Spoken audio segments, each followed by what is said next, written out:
The latest statistics show NHS dentists performed 9.8 million fillings, fissure sealants and tooth extractions on adults between April 2020 and March 2021. A further 3.3 million such operations were performed on children. These numbers reflect a widespread decline in the nation's dental health. Just over a third, 34.1%, of adults in England saw an NHS dentist in the 24 months to April 2022, compared to nearly half, 49.6%, in the last full year before the pandemic. The British Dental Association, BDA, has warned of an exodus from NHS care, as the public dentist headcount falls to its lowest in a decade, down 695 in the past year alone to 23,577 today. This, in turn, has led to increasingly long waiting times for people wanting to access services. The situation is particularly dire for children in deprived areas.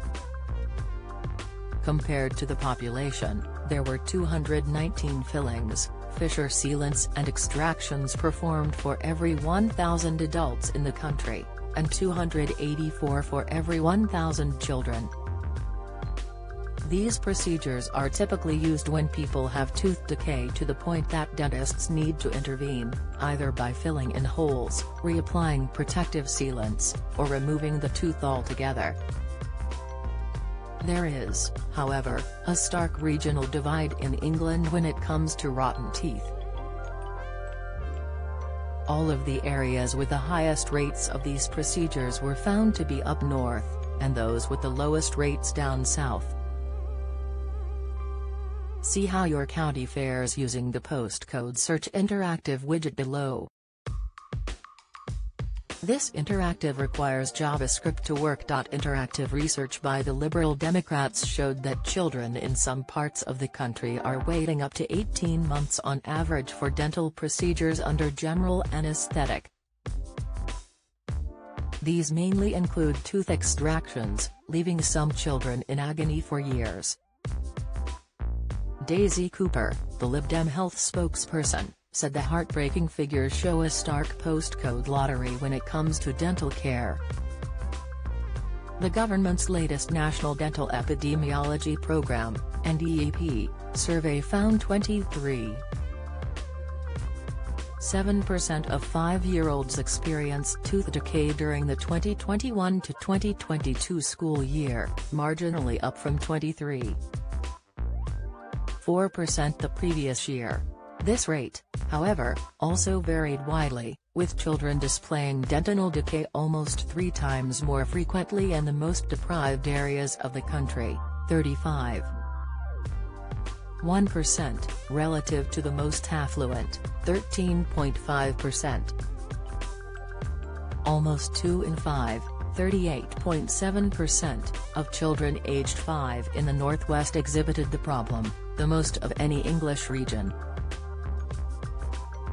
Dr. Nigel Carter, chief executive of the Oral Health Foundation, said, "It is nothing short of a national disgrace that more is not being done to address childhood oral health inequalities. Where a child lives should not determine how rotten their teeth are, but frustratingly, this remains the case in many areas across England. The government must step up and take urgent action to address tooth decay rates in England, and especially in the north where disease is most common. This includes widespread implementation of preventive measures like water fluoridation, which has been found to significantly lower rates of tooth decay, especially in areas of high social deprivation. It is also critical that access to NHS dental services improve. All children have the fundamental right to see a dentist. Adults, for their part, are making matters worse for themselves." According to a new report by the Oral Health Foundation, 51% of UK adults skip toothbrushing once a week. This rate soars to 65% for under 35s, compared to just 40% for over 55s. Around 1 in 8, 13%, were found to be not brushing their teeth regularly at all, at least 3 times a week. On this, Dr. Carter said, "Brushing our teeth is the cornerstone to having good oral health because it removes plaque. When we decide not to brush our teeth, plaque is not removed and is allowed to build up, causing conditions like tooth decay and gum disease." Cleaning our teeth at night, just before we go to bed, is the most important brush of the day. This is because health of the mouth is most likely to deteriorate due to the hours of sleep, as salvia flow reduces, and bacteria multiplies. This makes removing food, plaque and bacteria from the mouth an essential task before our head hits the pillow.